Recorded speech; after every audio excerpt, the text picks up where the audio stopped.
Have you ever been on a cruise ship or in a hotel and find out you don't have the right adapter or charging cable for your camera or your phone or any other device? It happens.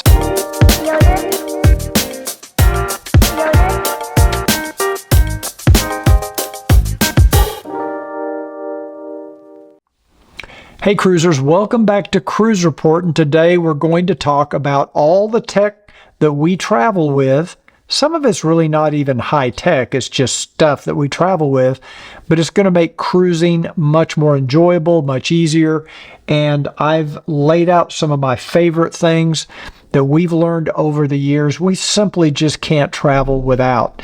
And the best part is none of these things take up a lot of space, so if you travel with carry-on only, I don't think you're going to have any trouble finding space for all of this if you decided to take all of it with you. So just about everything I'm going to talk about today, I'm going to put links in the description of this video, so if you decide you want to order something, you can order those through Amazon, and I will have links to those in the description. So all you have to do right now is just sit back and relax, enjoy the video, don't worry about where to find these things. The first one is very simple. It's just a flashlight, a little portable battery operated flashlight, and you wonder, why do you need that? Well, believe it or not, we have been on cruise ships where they lost power. This has happened to us at least twice that I can think of. It's nice to have a light. This one's pretty bright. And I've got a couple of other even smaller ones that are even brighter that I'll put in the description of this video. And what's great about this, not just if the cruise ship loses power, and we did have one lose power for a couple of hours, so it was in the middle of the night, we didn't have any light. Now there was emergency lighting on the ship, we were never in any danger, it's not that, it's just that this was a nice convenience thing to have. Now you might even consider two of these. If you travel as a couple, you might each want to have your own little portable light. Keep it on the nightstand, the bedside table, so that if you need to get up in the middle of the night, go to the bathroom, you don't want to have to turn on a light and bother your partner or your wife or your husband. You can simply use this little portable flashlight. Makes it very easy to get around the stateroom in the middle of the night. Now the next thing, I wouldn't call it really tech, but we travel with a lot of these Ziploc bags because you can use them for a variety of things. Number one, we always put the remote control when we're in a hotel or when we're on a cruise ship. We will usually put the remote control in a Ziploc bag just for sanitation purposes.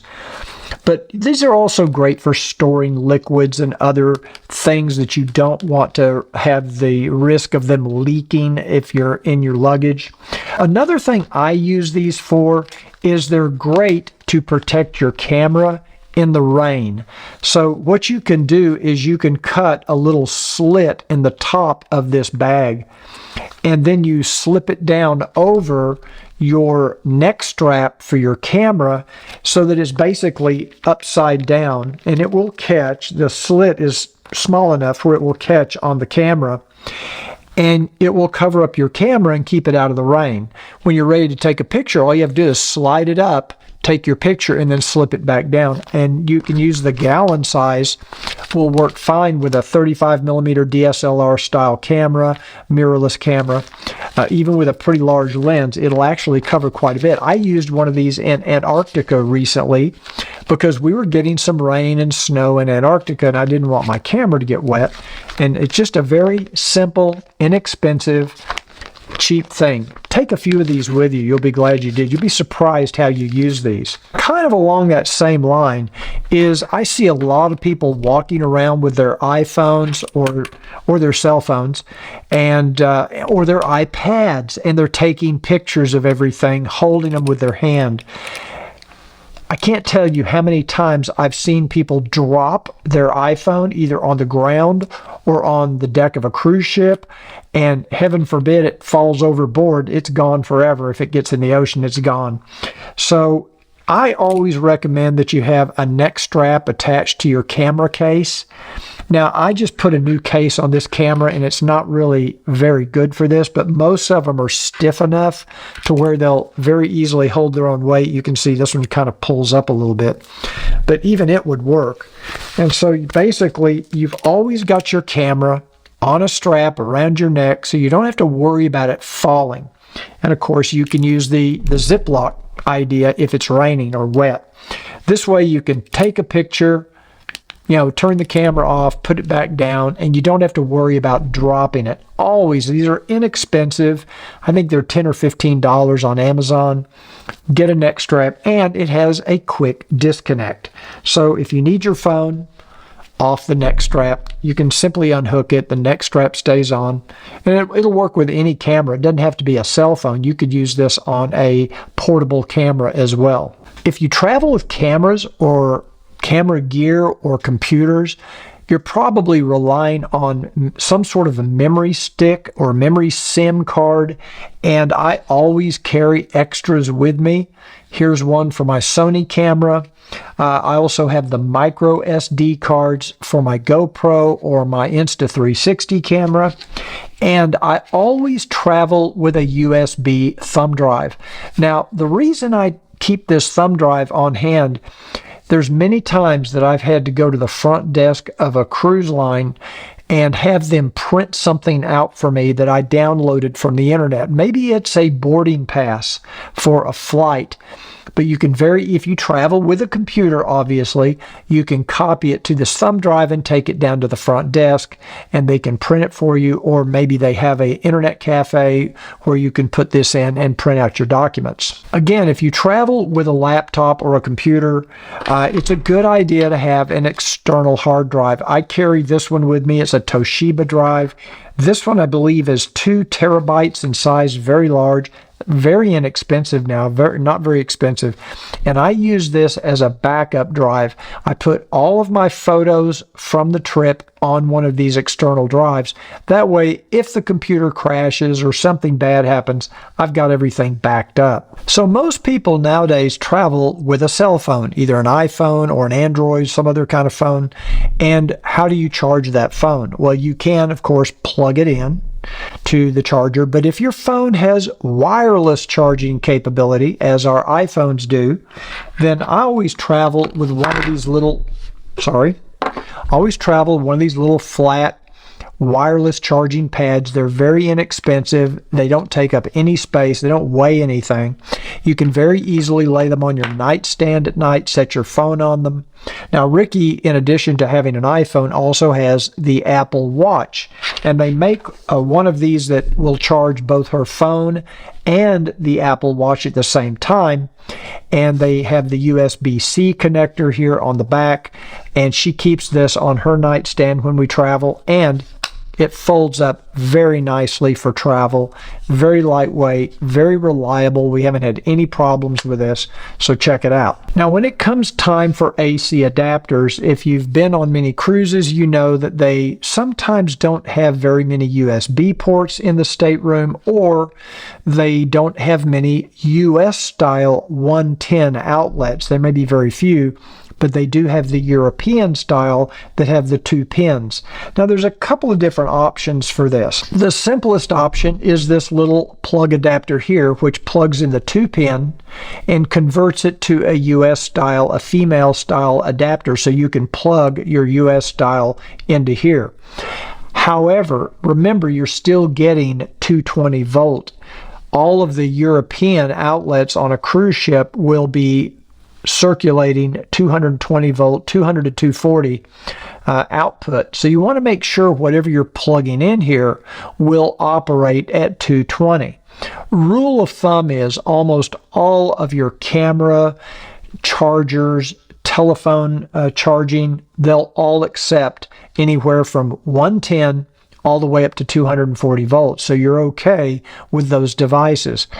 Where you run into trouble is if you were to plug something in like a curling iron or a hair dryer, anything that heats up, those are probably not rated over 110, and you could really cause a problem. It could even catch on fire. So be very, very careful when you're plugging into those 220 outlets. Make sure whatever it is you're plugging in, and every device will have it listed on the back. It will tell you what voltage it will accept, even this one. The other thing is, if you need a USB port, you've got these little devices here. They're very small. They plug in. This is a US style plug. They also make these for European, and it has a single USB port on there, a USB-A port that you can use to charge your phone or whatever devices you have. Now, what we travel with now is one of these that has the Euro style, the 2 pins, plugs into the cruise ship output, and it gives us 4 different AC US style 110 style outputs, one on the front, one on each side, and 3 USB-A charging ports. Very, very cool. We use this a lot. So now I can charge up to 3 USB devices right from this output, or right from this adapter. Now, in addition to that, you can also add, I call this the 3-headed monster, is you can buy a USB cable that has 3 USB-C tips, and they have multiple different styles. So if you had, they make these with 3 lightning tips. If you have an iPad, a couple of iPhones, you could use that. We just have the USB-C because a lot of our cameras and devices use USB-C. Just recently, I'd say within the last year, we started traveling with AirTags. And if you have a Macintosh or an iPhone, if you're in that Apple ecosystem, these AirTags are absolutely amazing, because this little disc will let you track anything worldwide. It's very nice. And I'll tell you how we use it. We throw one into a Ziploc bag, and we put this in each of our checked luggage when we check our luggage. We also put one in each of our rollerboard luggage, because you never know when you get on an airplane, maybe your rollerboard luggage or your carry-on luggage is too heavy, or they're out of overhead bin space, and they're going to make you check your bag. They'll take it off the plane and put it in the luggage hold. Well, with the AirTag, I can look at my iPhone and I can tell exactly where my luggage is. So when we get on an airplane, I'll go into the iPhone and I go to the app, and I can tell pretty much if the luggage has made it to the plane. Because it will say it's, within 3 meters or 5 meters, so I know it's on the plane with me. Also, when you're at baggage claim, you can tell if your luggage actually made it to your destination. And if it didn't make it to your destination, you now have a way to track your luggage worldwide. You'll be able to tell if your luggage is in a completely different city or a completely different country, and it can really help the the airline to locate your luggage. Now, same thing's true when you get on the cruise ship. Once you're in your stateroom, you're waiting for your luggage to be delivered to the stateroom. You can pull out your iPhone, check, and you'll know exactly where your luggage is. Maybe they delivered it to another stateroom. Who knows? It's just a great investment for tracking. Now, you can also use the little tile. They call it a tile. If you don't have an Apple, if you have an Android, I think they work with either one. We had trouble getting the tile to work. We just never found it to be as reliable as the AirTags have been. So I highly recommend the AirTags. Now, if you do travel with a camera, or even if you use your phone as a camera, you might find there's times where you need a little tripod, something that you can set up in your stateroom, or maybe at a restaurant. If you're going out to eat, you want to take some video or pictures. And I have a couple of different ones that I use. This is a small miniature tabletop tripod. Very easy to use. It does extend. You can, I think, pull it out like that so it can go a little bit taller. And it has a little ball head on it so that you can, rotate the camera or the phone. And then you can, of course, get a cell phone adapter to go on here so that it has a little spring clip to hold your cell phone if you're using a phone. This is a nice one. I carry it with me. I also like this one. It's called Amigo, and it's a bendable, it's kind of a rubberized, but inside there's metal and it bends. And what I like about that is sometimes I need to get down really low for a picture. Maybe I'm taking some video or a photo of some food or something right on the table, and this one is actually still too high up. This one you can bend to various heights. I just find it to be super, super handy. And what's really great about it is it packs completely flat. So you can pack it. The only thing is I did have security one time at the airport. They thought it was like one of those Chinese throwing stars. I guess the x-ray, this thing showed up and they had to look through my luggage. So if I have the room to pack it, I like to go ahead and bend it like this before I pack it, and that way it just shows up on the x-ray as something like that. They don't think it's a Chinese, you know, Death Star or whatever. So anyway, that's a great little item that you might consider. Now, this again is not really technology, but I always carry a few of these little microfiber cloths with me for cleaning camera lenses.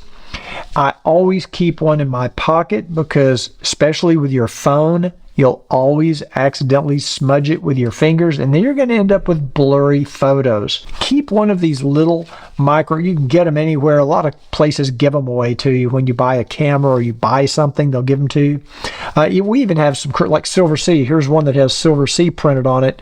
They give you one in your room. Usually your butler will clean your sunglasses and just leave this in the room. And so I keep a few of these with me too when I travel because they always come in handy. You may not know this, but all of the walls and the doors in your cruise ship are made out of metal. So they're magnetic. So I like to travel, and I love to hang things up. When I come back to the room, I like to hang up my cap or my sunglasses or my jacket if it's colder weather. And these magnetic hooks, I found these on Amazon.